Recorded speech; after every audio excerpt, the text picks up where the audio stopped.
Al liceo oggi si parla di mafia con l'intervento di un giovane scrittore. Sì, anche oggi. Oggi è l'ennesima giornata e lezione sulla mafia, sulla legalità.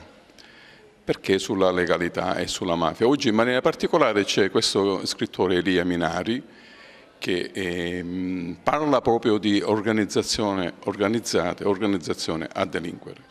Infatti stava parlando l'organizzazione dei comuni, i vari appalti che si fanno e i nostri ragazzi devono sapere queste cose, devono conoscere queste cose, così come abbiamo fatto nelle altre giornate,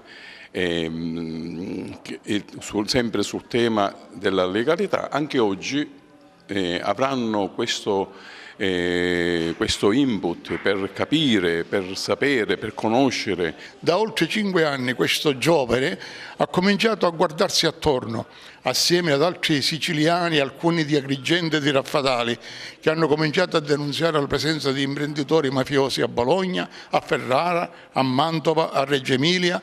E questo giovane ha fatto il libro in cui descrive fatti, conoscenze stranissime, sindaci del nord che dicono che la mafia non esiste. Guardare la mafia negli occhi è un tuo libro e tu riceverai a Palermo il premio francese per i giovani. Sì, è un'emozione essere qui. Io in questo libro racconto le inchieste realizzate da studente, prima da studente del liceo, ora frequento l'università giurisprudenza a Bologna. Sono tutte inchieste realizzate in prima persona da studente per porre delle domande e ricevere delle risposte da parte di sindaci, funzionari pubblici, domande che ho posto ricevendo risposte spesso impressionanti, risposte che hanno attirato anche l'attenzione delle forze dell'ordine. Diverse delle videoinchieste che ho realizzato da studente sono state utilizzate da parte della magistratura all'interno di 5 indagini sulla penetrazione in particolar modo dell''ndrangheta nel nord Italia. Inoltre una videoinchiesta è stata anche proiettata in tribunale, per cui mi sono reso conto e ci siamo resi conto di come anche da studente o da semplice cittadino sia possibile dare il proprio contributo contro la criminalità organizzata partendo da documenti pubblici. Ecco, Mario Francese è una delle vittime eccellenti dei corleonesi ed è stato ucciso proprio perché aveva raccontato nei suoi articoli quella che era la mafia, quella vera.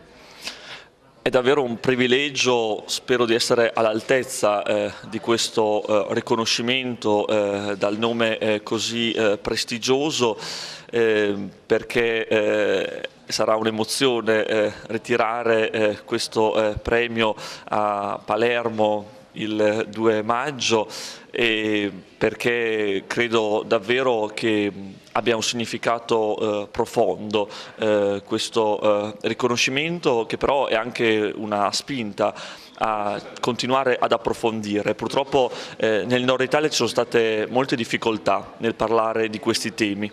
Si voleva negare il problema, si pensava che il fenomeno della criminalità organizzata non ci riguardasse. Ci sono stati molti silenzi anche da parte di esponenti politici e anche imprenditori importanti che hanno cercato anche di bloccare il lavoro di approfondimento che io insieme anche ad alcuni amici abbiamo cercato di portare avanti, perché si voleva nascondere sotto il tappeto quello che stava avvenendo. In questo modo le mafie si sono radicate sempre di più, per cui anche in questo libro inchiesta dal titolo Guardare la mafia negli occhi, con la prefazione del procuratore nazionale antimafia, ecco, in questo libro cerco di raccontare anche le pressioni che ci sono state.